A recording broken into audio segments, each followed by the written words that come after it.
episode 34 of BigRedBarel Geek Speak, your place for all your nerdy needs on BigRedBarel.com. I'm your host, Lauren, and with me as always is the Baroness of Butts, the amorous Auntie Alex. Pokebud! Hello. And aptly named for this week, the absolutely prolific Pokemonica. Pokebud! Pokebud! Hey, that's my thing. No, it's the merger of you two, because it's Pokemonica and Baroness of Butts merging, and I'm doing the merging thing with my hands right now. We're one now, Monica. How does it feel? You're like you just come out of the machine in the fly and you're all merged and... Kill me. Sorry, that went a bit weird. Time for Time Waster of the Week. So this week is, as you probably guessed, a YouTube video because we do like staring at YouTube when we should be doing actually work. We're kicking off with how it should have ended. Alex, you nominated this week. Tell us about it. It's a YouTube channel that just assumes that they can do better endings than normal movies and they can do it funnier. And in most cases, that is indeed the case. Yes. So they have very nice animations where they reenact some of the most problematic moments in the movies, in pretty much any movie you can find. Certainly all the big blockbustery superhero ones that are coming out, and they supply the alternative endings. The ones that are really worth seeing is the Star Wars one, the Guardians of the Galaxy video. Which Star Wars movie? Sorry, the latest, episode 7. Force Awakens. Force Awakens. I'm not sure if they did the original ones. Maybe I should check. I think they may have, or it might have been a similar art style. Yes. I swear I've seen something of that. So Guardians of the Galaxy is a great one that we talked about actually on this podcast. We talked about their Frozen one, which is also very good. Frozen's excellent. Yeah, they also have their thing which is called Superhero Cafe. So after a lot of their superhero kind of little bits, they have a Batman and a Superman sitting in the cafe and having a chat about that movie and about the superheroes. And it's particularly hilarious because Batman is just like, I'm Batman, so everything's good. I can do this because I'm Batman. Batman. And, you know, they always talk about his secret identity, and he's like, this is not... And I think Batman always goes like, oh, do you want to know my secret identity? And I was like, we know it's you, Bruce. Brucey, baby. Yeah. So they're really good, really nicely done. I think it's more of our well-known time wasters, because I think a lot of people would have known about HISHE, but it's worth checking them out. They're really, really good. I don't subscribe to many YouTube channels, but they're definitely one I do subscribe to. Yeah. They are a lot of fun, and the Frozen one is really good because it picks up one of the key plot holes regarding her parents and then just merges it with another franchise quite nicely.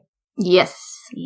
All in all, we liked it. Speaking of things I like, last week I discovered something, well, it's been about since before Christmas on Sky One. If you live in the UK, especially in London, I know there was a lot of big posters and billboards about it, but not that much information.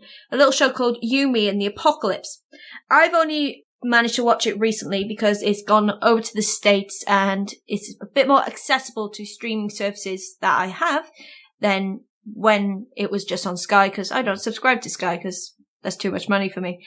But this is an absolutely brilliant series. It contains a lot of really great British actors. Also contains Rob Lowe and Jenna Fisher of The Office, and Megan Mullany, she was Karen in Will and Grace, and she's also married to Nick Offerman from Parks and Recreation. Oh, wow. Yeah, and he's in it for a little bit, and his cameo is fantastic. He's brilliant.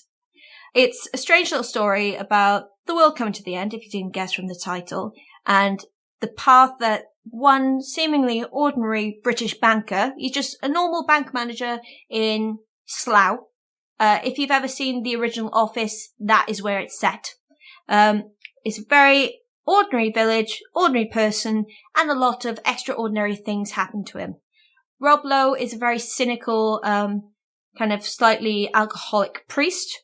Slightly alcoholic, who starts working with a nun to try and discover... is she slightly sober? She's very sweet and naive, so they're polar opposites, of course.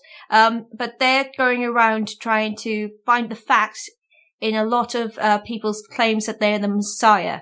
Because now the world is ending, the second coming is a thing, and people are going around saying, I'm the Messiah, praise be to me, give me your money, or praise me, and all that jazz. So they're going around investigating this. And the entire season, which is 10 episodes, so it's not too long, is how all these stories merge together.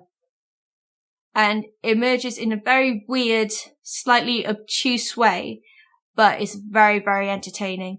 If you've ever watched Birds of a Feather back in the 90s, I don't know if you two know them. Birds of a Feather? No. Zoe.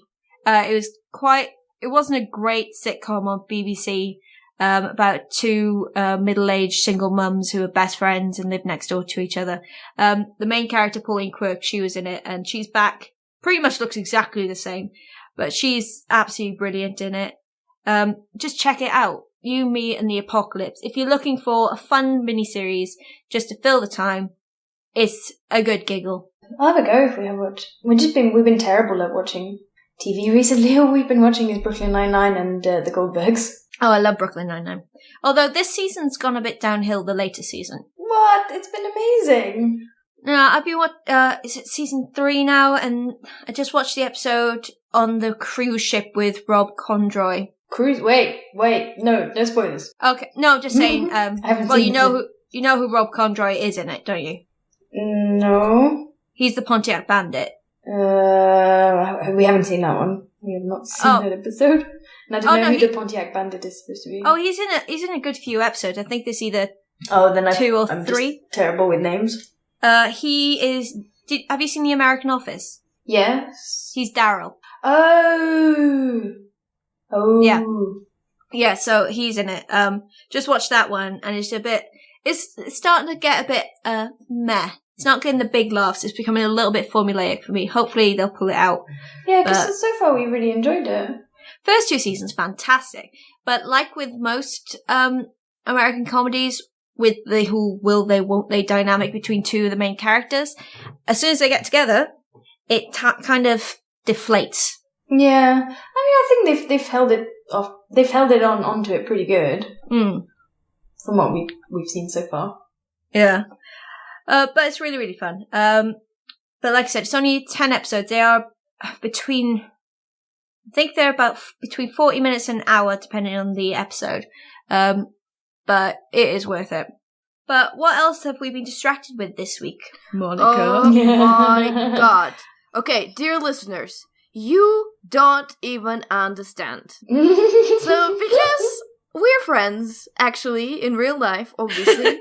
And really? Yeah, I mean, surprise, surprise. I know Since you guys when? in real life. I don't know. It just happened randomly. I'm sorry that I didn't tell you before. I didn't get the memo. We're One day. friends. Yeah, so we have a message group going on Facebook, and the whole day Sunday, and I'm pretty sure before, my phone was just going bzz, bzz, bzz, bzz, bzz. At some point I opened it. 150 messages about Pokemon. I was like, oh my god. We were talking about Gyarados. Be quiet. And I love Pokemon, but not 150 messages worth. Was it that many? Really? Oh yeah. Sorry. I'm sorry. It was really interesting things what were happening to Baby Bell the Gyarados. I can't believe you call your things food. Yeah. It works. Up to the point where they evolve. Yeah, I forgot with a lot of them, because I haven't played the vanilla, so like the bog standard version for many years. I've been playing Ruby, XY, Black, White, all of those. I forgot how many features they've introduced since then. Yeah. They really have a lot. One of the things that I've missed is different sprites when you go to the Pokemon thing. Because currently, looking at my thing, right now it's not too bad, but at one point I had 4 of the same icons, and if I had changed their names, I would have no freaking clue what Pokemon they were. See, I have an easy way around this. I give them nicknames sort of reflect what they are. So Babybel was a round red Magikarp, and Babybel's a round red. Now he's a Gyarados, which has really spoiled things. So if he goes in the box, he's not coming out. And that's number 2. Once you're in the box, you stay in the box. Well, I have only given nicknames to 2 of my Pokemon. So one is my starter, which I have named Coleman. Aww. Yeah. And the other one is my Pikachu. What do you think I call my Pikachu? Pikachu? Butterchew. Aww. That's even better. And also, I discovered, I thought this was in the original as well, but you know when you capture Pokemon and you see that Pokemon again in the wild? In the newer versions, there's a little Pokeball next to their name, so you know they've already caught it. I miss that. Scrub. I also miss being able to see what the hell my TMs are without opening the bloody thing. Yeah, that aspect I do miss that. I miss the simplicity of the box, like when they overhauled it and you could actually just go and look and be like, okay, this one, swap them around. Oh, I used to organise my box as well by, sometimes by type, but mostly by level. So I'd have like my weakest at the bottom, my strongest at the top. Go through them. Yeah, I really miss knowing roughly when my box is going to be full, and I was really surprised because my bag got full. I tried to get my bicycle and he's like, oh, your bags are full. It's like, wait, what? Yeah, I had that a couple times. I was trying to get my Pokeballs out of storage, and it said, "Oh, your bag's full," and then I completely forgot. Went hunting. Went to catch some more Pokemon. Got a Ghastly down to like minimal health. Went to catch it. It's like, oh crap! I don't actually have any Pokeballs on me because my bag was full. Oh, that's it. Yeah, it's annoying for those little things, but actually, I really like the simplicity of the Pokemon themselves and the moves and the slight brokenness of some of them, and just how like, you don't have to worry about natures, you don't have to worry about Poffins. Oh god, Poffins, yeah, special and abilities. beauty contests. Yeah, inherited values, the effort values, and Poffin feeding. Well, I think Poffin counted towards effort values anyway. Yeah, I liked making Poffins though, but I liked the act of making Poffins, but I didn't like. Well, I did like all those bits, and I like them because they slowly built up over the generations, and it's really great how they've built on that base. But actually, going back to this one now, and I remember in was it X and Y, running around the grass, and it sprung up little info things, and then it shone, and it was like, okay, wait, so this one has this moveset, but it's a female, and it has this nature, and it has this ability, and then if I do a thing, and it's just like, no, it's a Pikachu, it will just Thundershock you, and done. It's a Pidgey. This Pidgey is the same as this Pidgey, it's this Pidgey. It does what about gust. cosplay Pikachu? No, it's got a little heart on its tail. That is cute. That one is cute. And I did like how in one of them, the sprites on some were different for male and female, and that was nice and nothing. But it's just, I love it. I have a Clefable, and it just murders everything because it's broken. And I have a Kadabra that murders everything because it's so broken. One thing I did forget is how weird some of the sprites look. Yeah. Golbat. Golbat is terrifying. Golbat is messed up.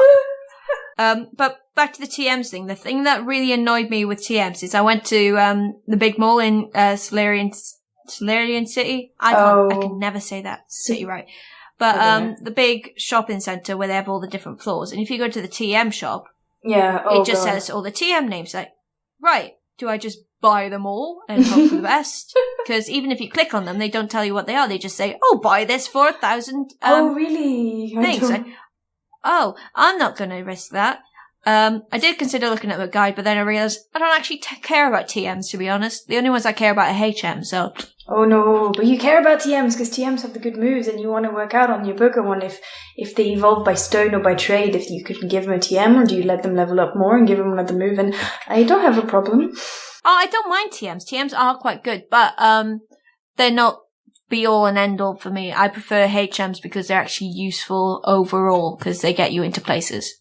True, but don't you just have the HM slave Pokemon that everyone has? No, because I do match it with their abilities and then I find it useful. Like, my Ivysaur has cut.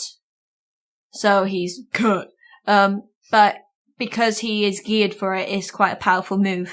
It's powerful earlier on, but later on it just becomes like massively obsolete for your mains to have it. If you're trying to whittle down a Pokemon, so like if you're trying to capture it. You always want to have something a bit crappier. Yeah. So how long have you actually played so far? I don't know, 10? I'll have to check. I think I'm on 10 hours. Okay, no, maybe a bit less. I'm about double. You are much further than me, but I've just not had huge amounts of times to sink into it. Like on the Saturday, we went for a 10-mile walk. Okay, anything else about Pokemons? No, I think it's just people should pick it up. It's a little bit pricey at £9, considering that it is a Game Boy and Game Boy Color game. Yeah. Guys.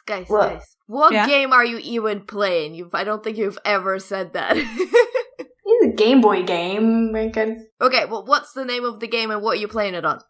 Pokemon Game Boy. Oh, Pokemon Game Boy? What? 3DS? I'm really confused. Pokemon on 3DS. I'm saying that so Pokemon Red, Blue, and Yellow on the 3DS store. Okay. That's what I wanted to ask. Okay. Good. Okay. We're good. So on the digital download, it's $8.99 right now. But one good thing about them, if you store your Pokemons that you level up in I think it's the Pokemon Vault, you can use them in Sun and Moon, which was announced last week in the Nintendo Direct. Yeah. So, not too many details about it, but it's Pokemons. I'm pretty sure I'm going to buy it. Oh yeah, I'm going to get Sun and Moon. Like, I've been getting every single one. So why wouldn't I? Yeah. I need to clean my Tepig, actually. It's still dusty from the move. Sorry, I just remembered. What? Yeah, Tepig. I've got a plushie of Tepig downstairs. Is that you say it? No, it's Tepig, because he's tepid, because he's warm. His name is Teapig. No, it's Tepig. No, not Tepig, not Tepig. Oh, my brain is messed up now. Do you mean tepid? Yeah. Riveting conversation. I'm so confused now. Cut this bit out, because I sound stupid. And now you know he won. Teapig. His name is spelled Teapig. Oh, is it TEA? For some reason I thought it was TEPIG. No, it's Teapig. I'm pretty sure. Don't quote me on that. I'm checking in the middle. Because Teapigs is like the brand. They came after him. No, it's TEPIG. Is it? Yeah. Tepig. But Tepig. Oh yeah. Tepid. Do you say it? How do you say that word? Tepid. Tepid is Tepid. Yeah. So tepid. So Tepig. Because it's a tepid pig. I was saying Tepig. I don't think it's Tepig. I think it's Tepig. Tepig. How do they say it? I'm pretty sure they say it in the Pokemon show. I will go find a video. How they say it in the show. Because I'm pretty sure. Sure it's Tepig. We'll have to check. I've never actually seen an anime, like a Pokemon cartoon with him in, so I just call him Tepig. Right. So moving on to something Alex might be more interested in. What have you been playing? I've been trying to play, so much, but, a couple of, now probably months ago, actually, I went into, they're now Might and Magic Hero 7 beta, so I talked a little bit about that, and I think we had a bunch of discussion on different art styles in the end. So, our perspective on the game.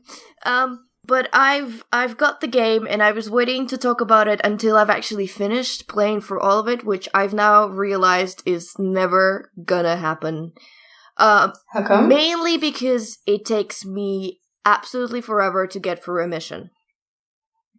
And the missions are not interesting enough to keep me want to try it. Like, the story, I've said about it this before, that the story just went downhill from, I don't know, 3, 4 was okay, and then after that, the story never interested me, and now it's all really cheesy with some random Eastern European names, which I don't know why they're there. The game never really explains it, but, they're there, whatever. What kind of Eastern European names? I'm curious. Oh god, there is Anastasia, there's, is he Lord Ivan or Prince Ivan or something like this. I mean, there's like a bunch of like crazy Eastern European named family that I don't think have anything to do with Eastern Europe. Okay. Yeah, so, but the thing about this is it's been a really hard game. And I don't at all claim to be a professional in this game, but I've played number 3 a lot, and I played number 4 a lot, so I'm not an idiot. I know what I'm doing. Maybe I'm not, I've played it, I haven't played it on any specific difficulties before, but it was a normal difficulty. It was average, and I beat those games several times. Yeah. So I know the tricks, I know how to do stuff, maybe not to the fullest extent, but I know things. I was playing this game on easy, and I was losing all the time. Oh. And the thing is, you start, so here's my magic. Sorry to backtrack a little bit, because now I'm not telling you what this game is about. It's a fantasy RPG, which is sort of, has a tactical view, where, you have your map, you have your couple of your heroes. The heroes each have, their soldier units. They sometimes, or actually most of the maps, they get sort of a stronghold where, they get more enemy units and get better at magic and get different skills and equipment. You can say they get mightier at magic. Oh, you might say they're mightier. Oh! I know, overload. So in that, and then you go around exploring the map. There are different, kind of like chests which give you money and different resources and all that kind of stuff, and the enemies. But you always sort of start with your map being not actually knowing what is on the map, and you go around and explore and you find out. And the problem is with that game is that it doesn't make you abundantly clear how that particular level has to be approached. Because generally there are kind of 2 approaches. You're either incredibly underpowered, and then you just, all the time, you're trying to escape from the enemy AI, because whenever you get into combat with them, you just constantly lose. Or the game is quite paced, and it's like, okay, you can explore at your pace, you can build up your warrior units and your stronghold, and you get more powerful and have your leisure time exploring and roaming around, and the enemy will sort of level up at the same level as you, and then it's mostly on your skill level that you defeat, and you kind of see what, still there's a bit of strategy, and you still might come across someone who is really high for you, but at least that is more on the even base. Yeah. That is incredibly hard to predict when you're just starting a level. So the normal pattern of playing this game for me was that I start something, I go around the map, I complete a couple of objections on that mission, maybe half of the objectives. Objectives. What do you mean objections? Objectives on that mission. And then I realized that somewhere along the line I've made the wrong move, and now there is no way I can successfully complete this mission. And by that time I've been playing for about an hour and a half, maybe 2 hours, and I have to restart from scratch. And even more so, I have to just kind of remember what were my steps and where everything was that I needed to visit and everything I needed to do, because I probably need to do it faster than I did when I was just learning the map. And that's incredibly annoying. And they have the combat system is a turn-based strategy that you do, and you combat the enemy AI, but there's also sort of just random enemy units that are spread all around the map that guard, your loot, just different, what are they called? Different quarries and that kind of stuff. So you have to fight them before you do. Resources. So the resources. Yeah, yes, exactly. Resources on the map. Now, the problem is that you can do auto combat with them, because they're not something that you're going to lose against most of the time.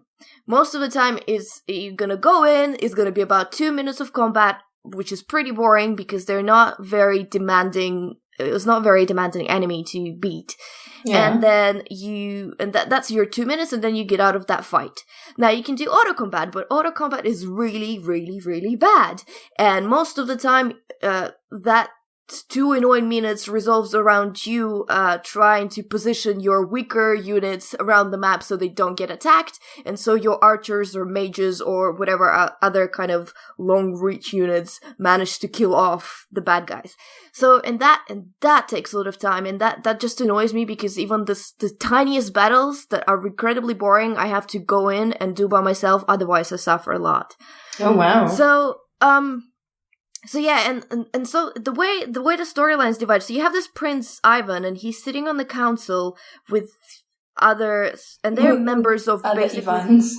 other Ivanis. They're basically members of other factions that you have, and you have mages, you have sort of barbarians, you have elves, you have necromancers and all that kind of stuff, and they all tell him different stories about what was happening, advising him by telling him different stories from their lands with some kind of moral point. And so is Ivan cool, bro? Sorry, what? Is Ivan just sitting there going, cool stories, bros, how do I win this war? Man, he's so thick. That guy. If he needs to listen to those stories to make a decision, he's so bloody thick. And so every one of those advisors have about 5 missions. Yeah. And it takes me about 5 hours to do one mission. Oof. Blimey. 4 to 5 hours. So I've completed basically out of 6 advisors, I say I've completed two completely, and I'm halfway down to 3rd. And at this point, I just gave up because the story is not fascinating. I do enjoy just general exploring the map and developing your stronghold and getting your better units, and I do enjoy the turn-based combat that they have. But I don't enjoy it on the repeat, especially when I have to do some incredibly minor things very painstakingly, and then I have to fight with redoing missions over and over and over again, because there's just... there's no... I don't know. There's no way to predict how to do that. Yeah. I'm just really confused. And, graphically, it's not great as well, as the other thing I noticed, though. Some of their story is sort of done in actually quite beautiful illustrations. But then they have the other thing that I find incredibly weird. So all their kind of advisors sitting around the table telling the stories, they have actually been modeled, but the models don't move. Occasionally, when you switch from shot to shot, their face expression slightly changes, or their mouth opens, or something like this. And it's like, why don't you just draw them? I mean, it's probably gonna cost you less, like just game-wise. I don't know, you tell me. Is it gonna cost them more or less to, instead of doing this really bad 3D, not even animation, I don't know what they've done between the shots and tweak the mouth a little bit, or is it gonna be cheaper for them just to do an illustration of that scene with voiceover over it? So what? So the 3D models don't move at all? They don't animate? Not really. Not really, no. Do they animate at all? Not like, I mean, they change from, so you have a shot of, say, the Prince Ivan or whatever his name is, and he's sitting and he's like, oh, I'm trying to think really hard, my face is looking all constipated, and then you switch off to one of his advisors, and the advisor has a mouth slightly open because she is talking, her mouth is not moving, nothing is moving, but the voice is coming out, and then you switch back to Prince Ivan, and his expression slightly changed, he's looking less constipated, but none of them are still doing any movement.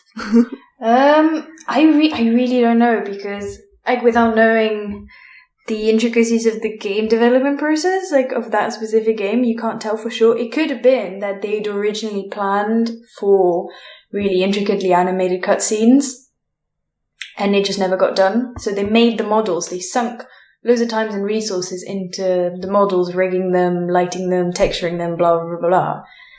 And then they were like, right, now we need them to be animated. And it was like, oh, well, they can't be animated because of X, Y, Z. It can't be animated because the 3D animator who was going to do this has buggered off to have a kid. Oh, it can't be animated because somebody's quit. And there's so many things that could have happened. And then they're like, oh, and the time it would have taken for them to then draw enough 2D sprites, because I'd imagine it's quite a few character models. Yeah, but they're the same advisors, and they've done illustrations pretty much at the beginning of every story, which are like 3-4 illustrations per beginning of every mission, so about 20 illustrations per that advisor. Yeah, I really don't know. Probably something went wrong, because otherwise I don't see why they would. I don't know. They wouldn't choose to have it look like that. I'm pretty sure. Unless they had a terrible, terrible direction, but I reckon something went wrong and they just didn't have time, and they were like, "Screw it, it's gotta ship it." Yeah, there is. I think they're having free DLC coming out, as well, which is good for them. But I haven't even gotten through the main game, so I think I'm good. I really tried, but it didn't work out. It just killed me. It can't take... There's something wrong if a game out of 6 difficulties and you're playing on the lowest one, on the easy, and it still takes you 5 hours to complete the mission. I mean, I'm thick, but I'm not that thick. No, like if you've played all the other games, I can't believe that it's because you're doing it wrong. I mean, they did change and add a couple of things, but not significant amount of things for me not to be knowing what I'm doing. Yeah, exactly. Like it's still the same game. It's like Pokemon. Yeah, I was gonna say it's like a Pokemon game. Pokemon is Pokemon. You can always figure it out. Yeah. Yep. So yeah, that's my, I guess, audio review of Heroes of Might and Magic 7. Is it the same stars studio? Out of stars. That did all the other ones? They switched studios at some point. There was a Freedio and... Yeah, there was a Freedio studio before, when they were the old ones. And now it's Ubisoft Publishing. I'm not entirely sure who's developing. I could search, but I'm not even motivated, to be honest.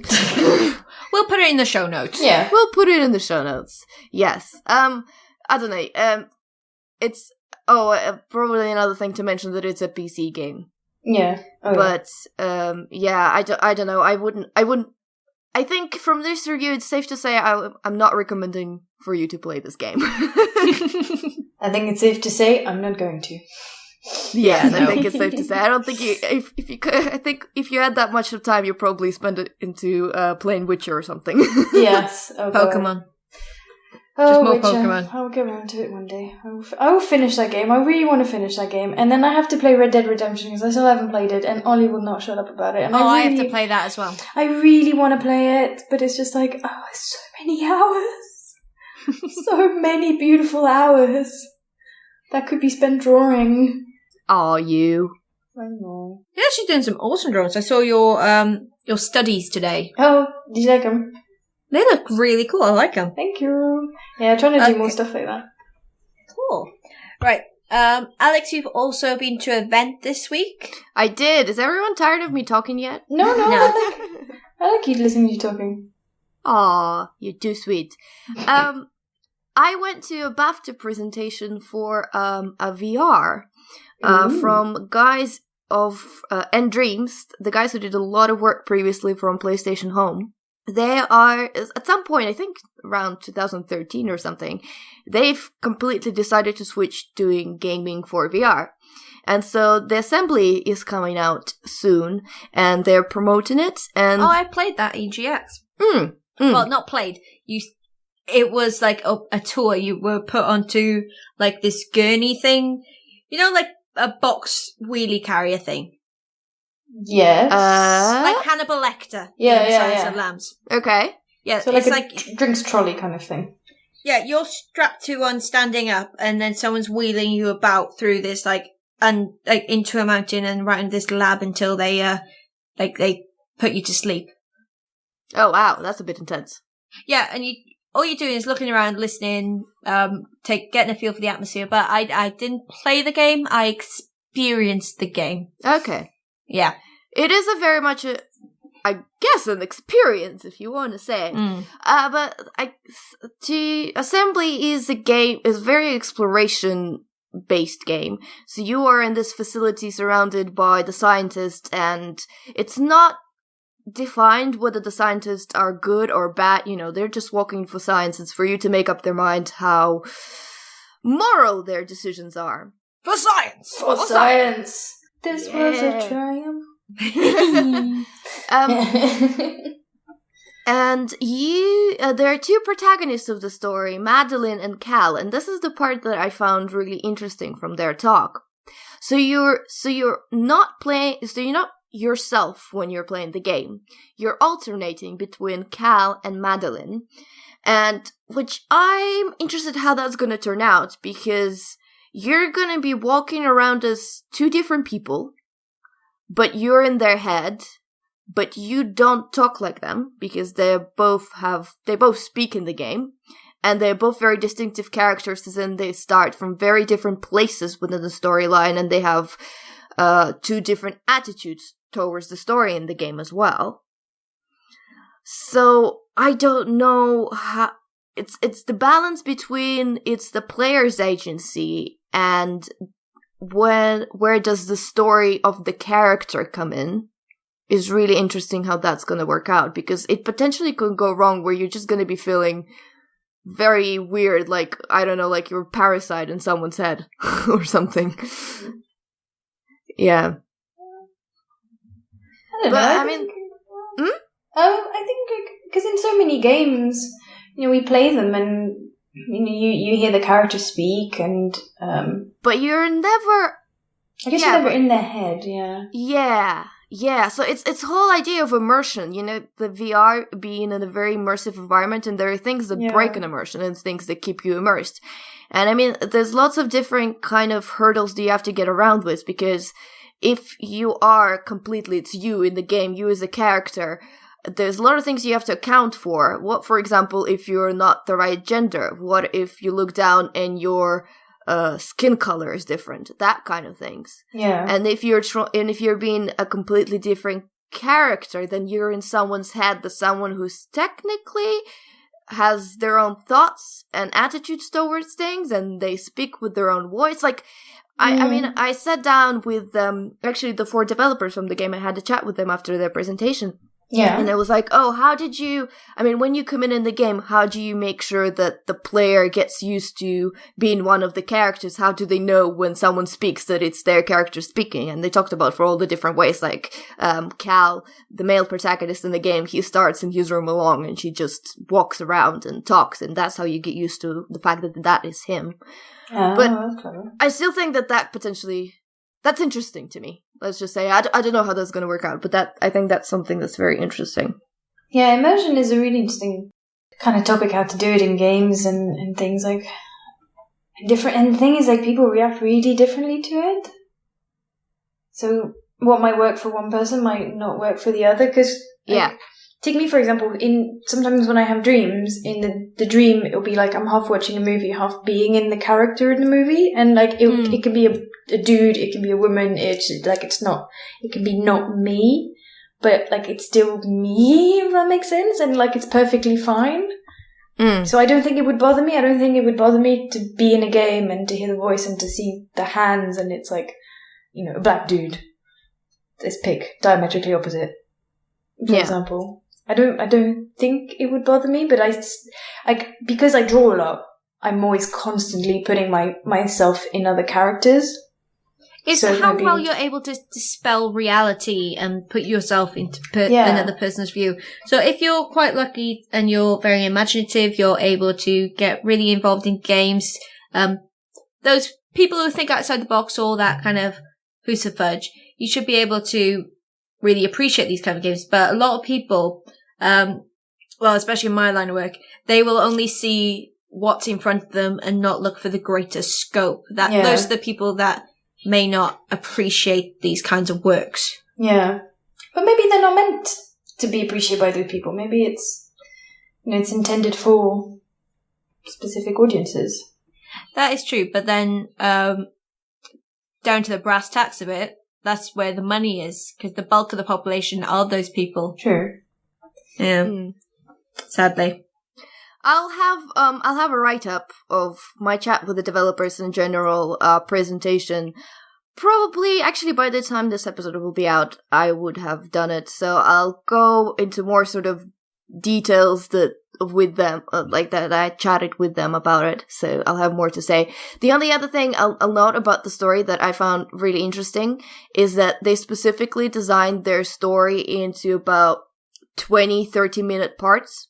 Mm-hmm. So when you're wearing VR, if you're not very comfortable with wearing VR, you can play for 20 minutes and take it off and don't feel like you're missing some kind of a story or that you have to continue or you're not getting the proper experience. Oh, that's nice. Good then. Yeah, so I thought that was quite interesting and quite a good thinking on their part. But in general, it looks very interesting. It was incredibly interesting to chat with them just in general about how you make games for VR. Not that I know a lot about how you make games in general. I mostly admire, but a lot of the things that, you have to consider completely differently. There's a lot of sound things that are incredibly important and visual things like because you spend, especially in exploration games, you spend so much time in that room just going around and looking at things. How do you get lost and not lose perspective on where to go and what to do next? And, do you have enough sound to keep this environment interesting? And also the story. Or little background noise and stuff. Yeah. And, I mean, do you use normal music or you don't use normal music? That kind of questions that in the normal game you're like, yeah, of course you use music in the background to make it more interesting. In that kind of game, you're like, well, you're trying to make it as realistic as possible, so do you? And when do you introduce it? And that kind of stuff. So it was super, super fascinating to me. I enjoyed myself a lot during that VR presentation. And actually, awesome. BAFTA presentations are always pretty, pretty good. Yeah, they are good at it. Okay, moving on. BRB_Dave, so our very own Dave from Barrelcast, has a question. I have a question for BRB Dave. Oh, okay. Which is, Dave, Plants vs. Zombie Garden Warfare 2, let's play. Come on, you promised me. It's happening. I should be getting it soon. It's on our rental list, so we're just waiting for it to be sent. Yes, please, because my household has only one copy, and I played a bunch of co-op with Tim, but it's really, really awesome, but it's just more fun with people around you, and I want to play it. Yes. Yeah. That's it. Should we head down to listeners' questions before we go to competition winners? Absolutely. Yeah. So, yes. First question from our listeners this week. So, Bleezy asks, as there have been a lot of remasters and ports to next gen, are there any games you wish would be re-released completely unchanged gameplay-wise with better models and textures? I have one game, which I kind of asked the creator last year if he would make a sequel. I know this. Go on then. Was it Mike Bethel and Thomas Was Alone? No. No! I just wanted more levels of that. I didn't want a remake. I just wanted more. It's actually Brutal Legend by Tim Schafer. Oh, wow. I love that game. No, I did not enjoy that. I got to a certain point and it's like, oh, these troops are really annoying to move around. I am not playing anymore. Right. I love the open world aspect of the game. I hate the real-time strategy. Yeah. I can't do that. I'm stuck at the Sea of Black Tears, which is like right before the end. I've got all of the statues except for one, which is in the Sea of Black Tears. So I'm so close to completing it. Well, I was before the saves got deleted back in my past. You have not had good times with saves. I've had a worse time this week. Well, I told you. Yeah. But I'd love a remake of Brutal Legend without the RTS sections, because driving around as Jack Black, rocking out, screaming, killing other things is fantastic. It's so much fun. But flying around trying to navigate troops, that's not my cup of tea. Yeah, the troop management. I like RTSs to some extent, but the troop management in that was just bad. It's just bad. Yeah. Okay, what about you two? Shall we start with Monica? I would really like maybe Golden Sun. That was a great one on Game Boy Color. I don't know that one. It's an RPG on Game Boy Color, and it was really, really, really good. You got to have little djinns, and you could do combos of them to make moves, and it was just a really good RPG. Apart from that, something was just the same gameplay but improved graphics. Oh, there was one I was thinking about the other day, and it slipped my mind now. It was like some PS2 or PS1 game that I would love to see again. Lara Croft with proper sized boobs again. No, I was never a huge Lara Croft player. I'm only kidding. I hate Tomb Raider. I don't hate it. I was just never very, very good at it. I wouldn't mind. I wouldn't mind for a re-release of Incredible Crisis for the PS1. That was a really fun little game. Oh, and I'd love a port of Guitar Man to Vita, so I wouldn't have to play it on my PSP. It's got a better joystick. And I don't know, Freedom Unite Overhauled would be wonderful. But it still looks pretty good even for a PSP title. I love my Monster Hunter. I'll keep thinking. There will probably be more. Alex? The first Harry Potter game. Keep it as it is. Just better models and better textures. And I'll play it so many times again and again and again. Okay, second question from King William of Buttopia. Or is it Buttope? No, Buttopia, I misspelled it wrong. I'm sorry. Okay. What sort of music do you like, and what is the last album you listened to by choice? Last full album, because I tend to listen to my music on Spoofy, or Spotify, as it's actually called. But the last full album I listened to was Death of a Bachelor by Panic at the Disco. I am a little bit of an emo fiend. I like punk rock, indie, all that kind of fudge. Bit of industrial, German death metal, whatever you fancy, really. But also Ninja Sex Party, Star Bomb. I like a lot of parody stuff like Weird Al, and I got to see Weird Al last year, which was awesome.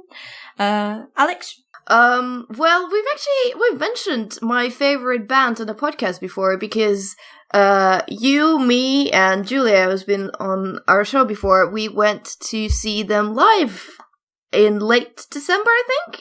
December 19th. December 19th. Yeah, it's a band called Nightwish, which I guess they're like a symphonic metal. Yeah, that's the kind of stuff I like. I mean, I used to really confuse people because especially when I was a teenager, a lot of stuff that I listened to was like hard metal gothic, which I've never really subscribed to any kind of fashion sense of that group of people. So they were really surprised to hear what I was listening to just from looking at me, like little spectacy A-star student who's always shy and doesn't say much, and then you're like, oh, what are you listening to? So I used to shock a lot of people, but at the time I used to listen to Lacrimosa, if anyone even knows about that. I mean, Nope. Have a look and you'll get so many interesting things about my psyche, I guess. And bands that I still like is Epica, Within Temptation, Lacuna Coil, this kind of guys. They're mostly female-fronted symphonic metal bands. I like a mixture of strong female vocals with really hard music. But then lately I've listened to a little bit of everything. Like, I also absolutely love Lana Del Rey, and I'll listen to her on repeat all the time. So lately it's mostly just random songs from random people that catch my eye. And I think, the latest thing that I listened from, back to front is actually would be interesting because, it was a soundtrack to a game that I haven't played, but I love the music, of which was, Volume's soundtrack, the Mike Beatles' latest game. What was that called? Volume. Yes, whatever. Whatever. Love you. Yeah, because Tim was playing it in the background, and I was like, I wasn't even watching him, I was doing something on the computer, I was like, that music is really awesome. So It's very calming. So I have no idea what's going on in the game. I've barely watched it being played, but I love the soundtrack. I've just started listening to Ninja Sex Party's new cover album called Under the Covers. It's all like 80s songs, so they've released 2 videos. One's for Take On Me by A-ha, and the other one's Everybody Wants to Rule the World. They're nothing spectacular in terms of covers. They're pretty similar to the originals, but they're nice, chilled, kind of easy listening. So that's quite nice at the minute. That I just put it on in the background. It's just Danny Sexband crooning away. It's like, oh, this is quite nice. And a safe for work Ninja Sex Party album. Yeah, that doesn't involve Kirby and Bumholes. Well, that's Starbomb. Ninja Sex Party is more dicks. Oh, okay. And having sex around the world and the universe. And killing and murdering. Oh, that's not very nice. It's Ninja Brian. He kills everyone. Oh, I didn't know this. I never listened to the Ninja Sex Party stuff. Watch their videos. The videos are quite amusing. I shall have to have a look. Okay, what kind of music do you like, Monica? Everything. It's really weird because I just listen to so much different stuff. It's very, very mood dependent. Like as a teen, I got really into Blink-182 and Linkin Park and 741 and all of that, Green Day, whatever, Offspring, Blue. I really liked Lacuna Coil. Like I kind of went a bit into metal. Like I listened to some Lacuna Coil. I had a Nightwish album. I had Lacuna Coil album. I had some other heavier stuff that I can't remember. I had a Dragon. Oh, there's so many. There's so many. I used to be really obsessed about it that I had libraries which were kind of sorted by genre and all also all rated and all that, and I was really obsessed about making sure I listened to every song and rated out of 5 stars or whatever to that point. And I had like artist. And I was never that. Oh, that was too much of a commitment for me now. That is like dedication to the music. But at the same time, during then, I listened to the Goo Goo Dolls, and I listened to Ataris, and I listened to Used. Oh, I like the Ataris. And so many different ones, and that was like that phase where I most listened to stuff. But I grew up with my parents listening to ABBA and Dire Straits. I love ABBA. I love Queen. Has anyone heard of Smokey? Yeah. I haven't. Oh, good. I'm so glad you've heard of Smokey. Yeah, I used to listen to a lot of Sweet and 10cc and all of them back in the day as well. My parents, my dad, he liked collecting stuff from the 1950s, so he got a jukebox filled with some of his favourite old CDs, like Susie and the Banshees and all them. So that was pretty awesome too. Yeah. I didn't listen to now. The last album I listened to fully was the second Churches album. Because I love Churches. I've not listened to Churches. Oh, they're really good. I don't tend to listen to, I'm going to sound like a bloody old woman, but modern music and popular music. You're missing out. Hey, says the woman. Wait. Says the woman that likes Panic at the Disco. What is that if not modern music? I've loved Panic at the Disco since it came out. She's got you there. No, did I. I like them too as well, but they're still modern music. Yeah. They're actually quite trendy, all things considered. What I mean by it is, like, new bands that have come out in the last 5 years. The reason I listened to Panic at the Disco is because I started listening to it when they first came out, and I know them. You get what I mean? Okay. Yeah, you were listening to them before they were pass cool. this. Blah, blah, blah, blah. I'm not getting hipster on you. Yeah, it's just... you are. Okay, how's this? Yeah. I like some of the Bieber songs. I think they're great. That's nice. I have one Miley Cyrus song on my playlist, and I'm not even ashamed of that. What one is it? Who Owns My Heart? I don't know what that one is. Yeah. All I know is tongue and crotch. No, see, that was Miley before then. It's like I'm saying, like I know anything about Miley. I like one song. No, it was before the creepy tongue stuff. Oh, I do have to admit, I do like a bit of Taylor Swift and Beyonce. Oh, Beyonce's awesome. I don't like. Admittedly, I don't like her new song, but I know it's not for me. But I like Countdown. That's a really good one. Check on Me. Those kind of ones. Really upbeat, kind of poppy ones. And Gaga. I do like Gaga. Yeah, I like Gaga. Gaga. But I love loads of 80s stuff as well. I will listen to Phil Collins forever. And Bowie. And Bowie and Queen and all that stuff. And also weird French songs from my childhood that me and my mum used to listen to. Like 90s. I love 90s Eurotrash, and I love like 90s pop music. I like that Blue Dabba Dee Dabba Die song. Yeah. It's just like I remember my mum coming home with a Now CD and like me sitting down in my room and listening to it. So many of those. They were so great. Some of that stuff was just fantastic, and like I love it all. And like nowadays, I like some rap. I don't like really heavy hardcore rap because that's a bit too scary, and I don't like really thrashy metal. Like anything in the extremes, I don't tend to like. But I like, we like Gary Pamu. Oh, Gary Bamu Bamu. I forgot about her. Yeah. Yeah, like a bit of J-pop here. Yeah, some J-pop, K-pop, some of that stuff is great. Ghibli music, all of that things. Like, there's just so much music out there, and I was never one of those kids who was like, oh, you listen to that stuff, like, that's so mainstream. It's like, I don't care, it's good, I will listen to it. There's no point pigeonholing yourself. Yeah, exactly. Like, fair enough if you don't enjoy it, but don't not enjoy it because you think it's not cool to do it. Like, I love classical music as well. I was brought up listening to loads of classical music and loads of stuff that's quite... Look, Man, I'm very sorry, but if you think I'm not judging you at least a little bit for liking Justin Bieber songs, you're wrong. Some great songs. I have read them so many sorry. times. I will link you to them, and I will make you listen to the two that I like. There are two that are good. You know what? I've been friends with Julia for so long, I have grown to resist to opening every YouTube link that is sent to me. There are so many. I'm considering ringing the bell because I think we do need to move on to competition now. Oh, okay. Okay. Just I have the bell here. Really quickly. We went laser tag last night. Where was the bell when you guys were talking about something? I hit it. When we went laser tag with office people last night, and in the laser tag arena, they played both the Beaver songs. They played that new Rihanna one, the work, and a bunch of other ones. And there were times when me and Julia were just like sitting there, just like shaking our butts instead of shooting people. Shall we go laser tag? Yeah, I've never been. It was really fun. Yes, we should go. It's in a really scary place in Whitechapel, but it's good fun.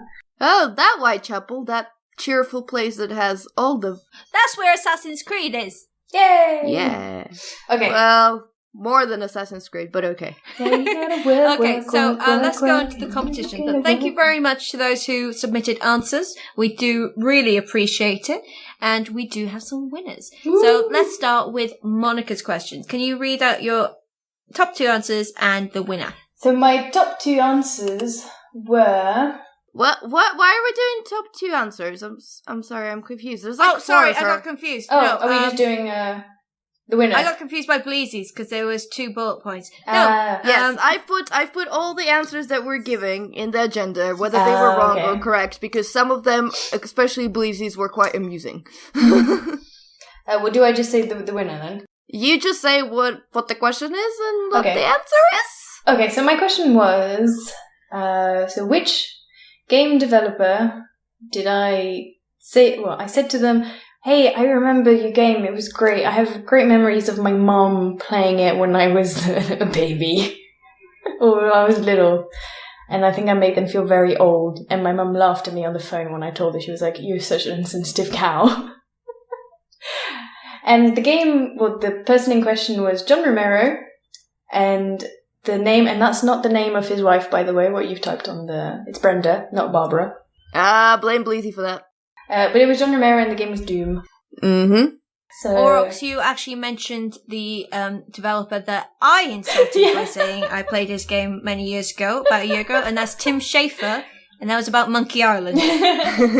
So, tough luck, Orox. The winner is Bleezeyboy! Yay! Woo! So yeah, Bleezy, go and hassle Monica, she owes you an avatar. Yeah.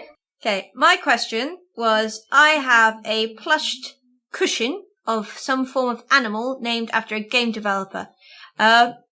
So the winner is King William of Buttopia, and it's actually a large fish-shaped pillow from IKEA, which I named Phil Fish. Mm-hmm.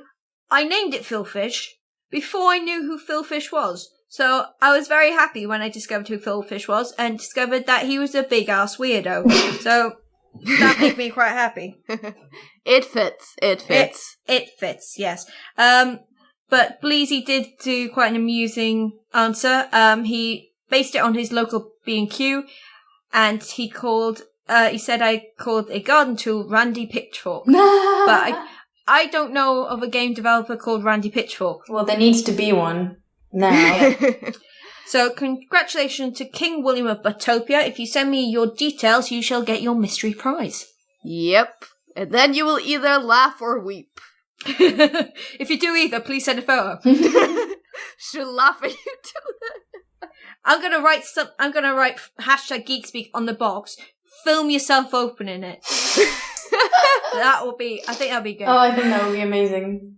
That would be good. Yeah. Oh god. And we can see how either elated or disappointed you are. I am. By the way, King William Botopia, when you receive the gift, please do ask someone to film you opening it, because I really think that want to actually see. might be entertaining. I really that might be want to good. see that. That would be good. Okay, so Alex. So my question was, which game made me swear like crazy in Russian?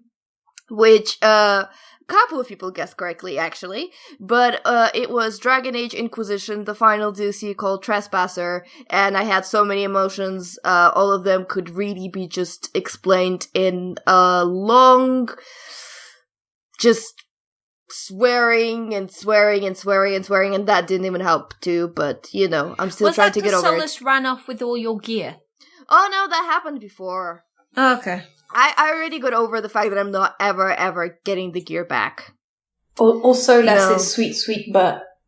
No, and his no. Sweet pointy ears. The thing is, not only he didn't return my gear, he decided to get himself a funkier gear, but that funkier gear has faces on his knees. How creepy is that?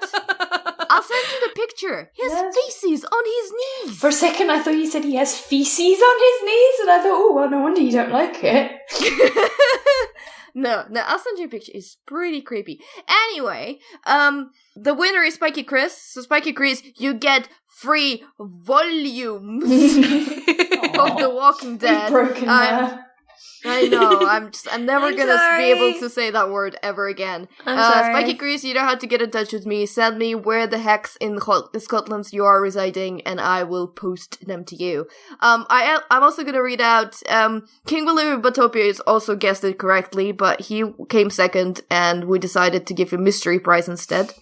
But I'm also gonna read out Bleezy's answer, because this is what I call imaginative answering, and I thought it was good. Okay, so he said it's gonna be Mass Effect or Dragon Age related, so I'm gonna go with time that the dragon attacked SSV Normandy and not even Elfbuds could save the crew. You get a cookie, Bleezy. Let's go for our shout-outs. Monica, do you want to do the forums? Special shout-out, forums.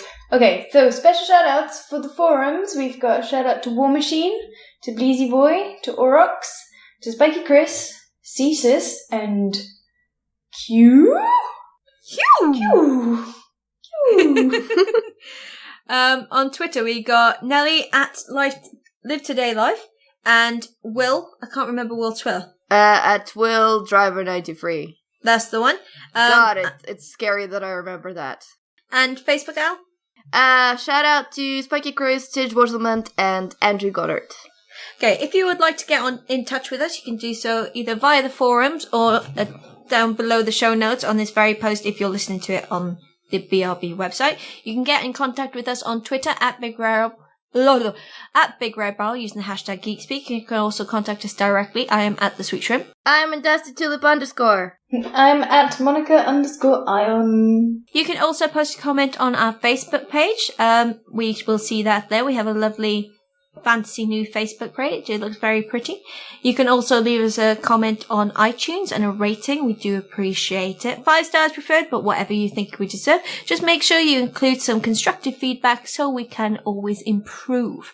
If you are interested in Board Game Store, we hold an event every Tuesday in Dalston, London, in a bar called Loading, or Loading Bar if you prefer. Every week there's a new featured game, and just by playing the game and letting us know, you don't even have to win your round. You can be in with a chance of winning that game. Your name gets put into a draw at 10:30 every night. We announce the winner, and you could be going home with a brand new lovely board game. If you would like to know what the featured game is this week, just go to BigRedBarel.com, top left-hand corner of the page. There's a static post with all the information you need. If you want any more information or talk to us about board games at all, you can either do it on that post or via the Twitter. Have I missed anything? Nope, you're good. Yeah? Yeah, I think you're good. Okay. Sorry, I'm too busy trying to look for the knees. The Poonies. Those of you who are winners, I would like to thank our winners again. So that's King William of Batopia, Spiky Chris, and Bleezeyboy. Make sure you contact us as soon as possible so we can get your prizes in the post and you can get them properly. But for episode 34 of BigRedBarel Geek Speak, I have been Lauren. I have been knees. Oh, that's a new one. Knees. Yeah, like sneeze, but knees. And I have been Monica. And we bid you goodbye. Bye! But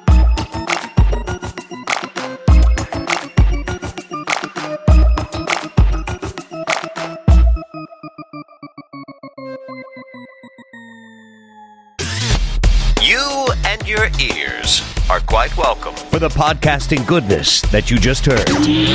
Why not roll on over to BigRedBarel.com for more podcasts, news, reviews, and videos from the biggest, reddest site on the internet, BigRedBarel.com.